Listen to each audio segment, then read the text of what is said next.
Selamat datang di PPID Menjawab.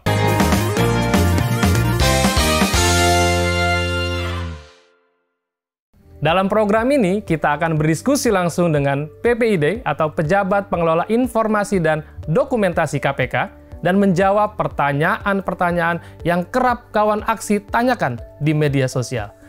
KPK sendiri, PPID-nya adalah Kepala Biro Humas KPK.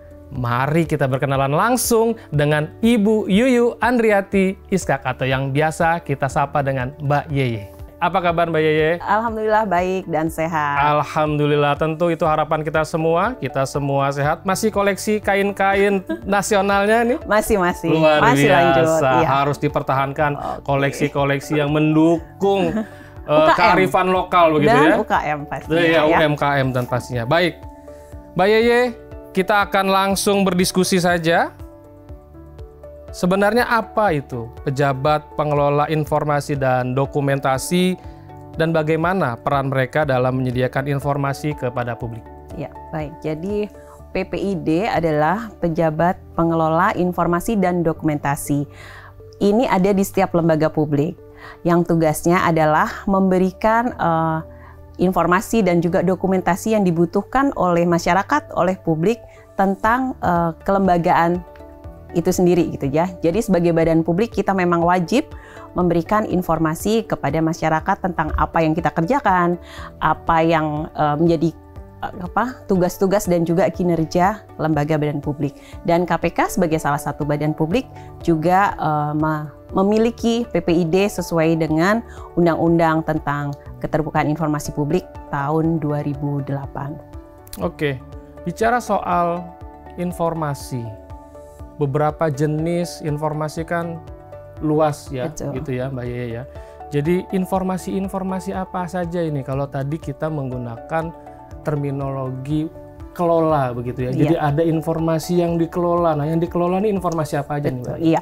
Jadi menurut Undang-Undang Keterbukaan Informasi Publik sebenarnya badan publik itu mengelola ada dua informasi. Yang satu adalah informasi publik yang sifatnya terbuka dan juga yang kedua adalah informasi yang dikecualikan. Jadi informasi yang bersifat terbuka ini bisa diakses oleh publik dan badan publik harus menyediakan lewat channel-channel atau media-media komunikasinya agar publik lebih mudah mengaksesnya gitu ya. Kalau informasi yang dikecualikan sesuai dengan ketentuan undang-undang bahwa informasi itu tidak boleh diberikan kepada publik gitu.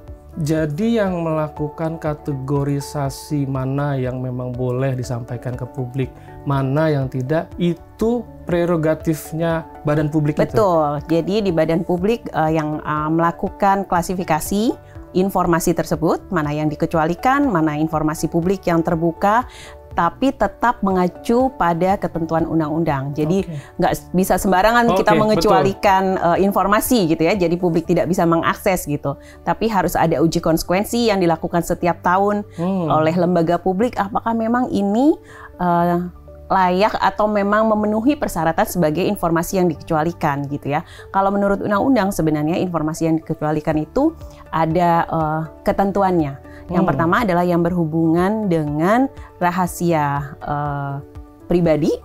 Kemudian ada yang berhubungan dengan hal-hal yang berkaitan dengan penegakan hukum. Dan yang ketiga adalah hal-hal yang berkaitan dengan pertahanan dan keamanan negara gitu. Jadi kami di badan publik mengklasifikasikan berdasarkan ketentuan seperti itu. Dan cukup rumit nampaknya begitu ya. Mbak Yeye, kemudian permintaan-permintaan yang diingin ketahui oleh publik itu, ini lagi-lagi publik-publik kita ini kan mungkin rasa keingintahuannya itu besar di alam demokrasi yang menginginkan apalagi KPK begitu ya, yang memang menjadi betul sekali. Itu bisa diakses lewat mana aja itu? Ya, saat ini KPK menyediakan beberapa media atau channel komunikasi untuk mendapatkan pelayanan informasi. Yang pertama adalah lewat website, itu ada di www.pip.go.id.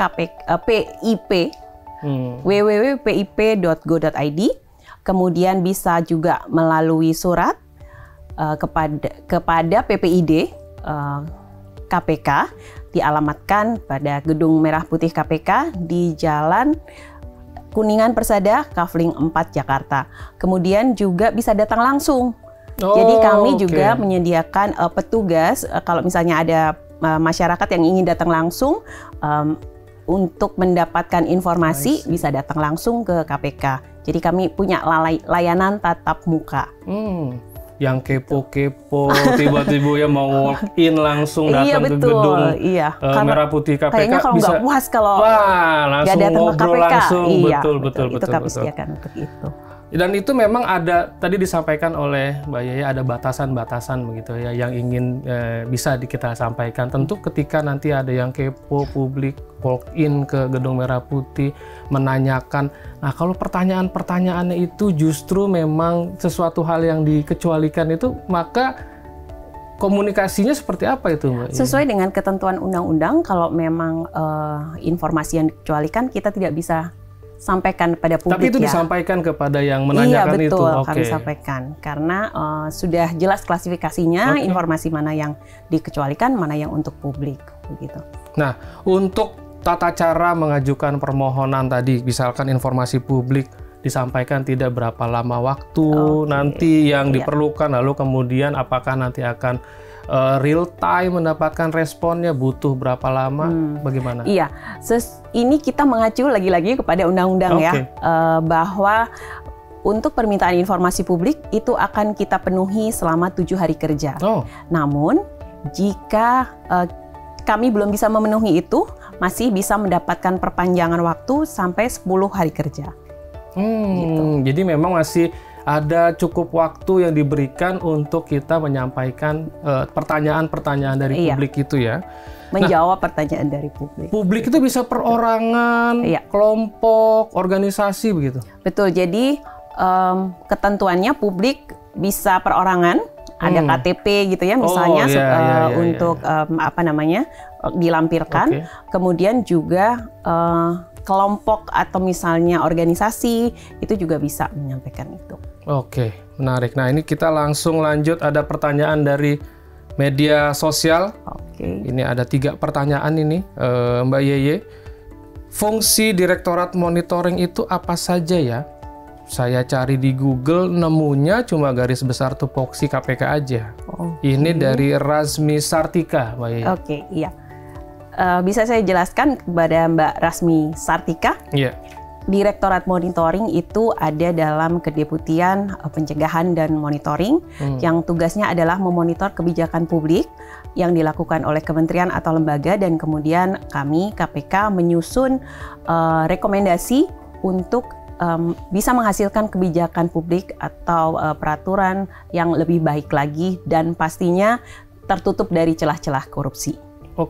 Artinya Direktorat Monitoring ini memapping gitu ya, memotret. Betul. Nanti kemudian ada loopholes potensi kerawanan korupsinya, kemudian keluarannya berarti berupa rekomendasi. Iya, rekomendasi kepada kementerian atau lembaga, dan itu bisa bisa dilanjutkan kepada presiden jika tidak mendapat perhatian penuh dari lembaga atau kementerian yang sudah kita berikan masukan tersebut. Siap, Mbak Yeye. Pertanyaan kedua ini dari Anissa Putri Aulia nih, Mbak Yeye. Info magang lagi dong. Kemarin ketinggalan info. Makanya biar tidak ketinggalan info. Betul. Ikuti terus semua media sosial KPK official, gitu ya. Jadi informasinya akan terus diupdate di sana. Bisa juga mengikuti website KPK, www.kpk.go.id. Nah, tentang program magang.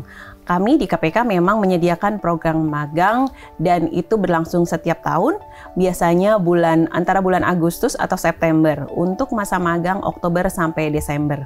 Jadi teman-teman mahasiswa ini biasanya ya yang mau magang silahkan memantau terus perkembangannya lewat semua sosial media KPK. Betul tuh tips untuk kawan-kawan aksi kita nih ya, kalau mau magang, mau belajar di KPK, tadi sampai apa yang disampaikan oleh Mbak Yeye. Kemudian pertanyaan ketiga nih dari CC_Santos nih. Wah, ini orang suci nih Mbak Yeye. Santos. Betul ya. KPK wilayah 1 itu nanti penempatannya di Jakarta kah? Oh, ini CHSN ini pasti. Iya. CHSN yang sangat banyak sekali. Oke, KPK wilayah 1. Jadi wilayah 1 itu sebenarnya adalah wilayah kerja dari Deputi Koordinasi dan Supervisi. Kita ada di 4 wilayah.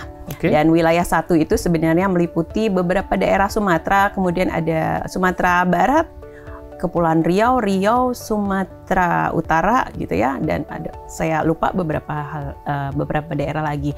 Tapi untuk penempatan sebenarnya semua pegawai KPK adalah di Jakarta sekarang ya. Di Ibu Jakarta. kota ya. Betul. Betul. Baik Mbak Yeye, ini untuk last question. Waduh, jadi harapan PPID terhadap pelayanan pertanyaan publik itu apa? Oke, tentu saja kami sebenarnya ingin selalu meningkatkan pelayanan PPID kepada publik gitu ya, dengan cara memberikan informasi yang dibutuhkan sesuai atau lebih cepat dari apa yang ditentukan oleh peraturan yang tadi 7 hari itu gitu ya. Lebih cepat harusnya lebih baik, dan meskipun lebih cepat kualitasnya pun juga harus bagus gitu ya. Menurut saya ini sesuai dengan semangat layanan di KPK, layanan publik di KPK yang jargonnya adalah melayani dengan semangat transparansi. Baik, luar biasa. Mantap sekali itu, Mbak Yeye. Nah, ini menjadi sesi terakhir. Closing statement dari Mbak Yeye. Apakah PPID memiliki website atau platform online untuk memudahkan akses informasi? Iya, baik. Untuk masyarakat yang ingin mengakses seluruh informasi publik KPK, bisa lewat website PPID di www.pip.kpk.go.id, atau juga bisa mengakses lewat kontak center KPK di 198. Baik, terima kasih Mbak Yeye sudah hadir, menyempatkan waktu berharganya bersama saya, berdiskusi, menarik sekali mengenai informasi dan dokumentasi. Dan terima kasih kawan aksi yang sudah menyaksikan PPID menjawab episode perdana ini. Sampai jumpa di PPID menjawab episode berikutnya. Salam anti korupsi.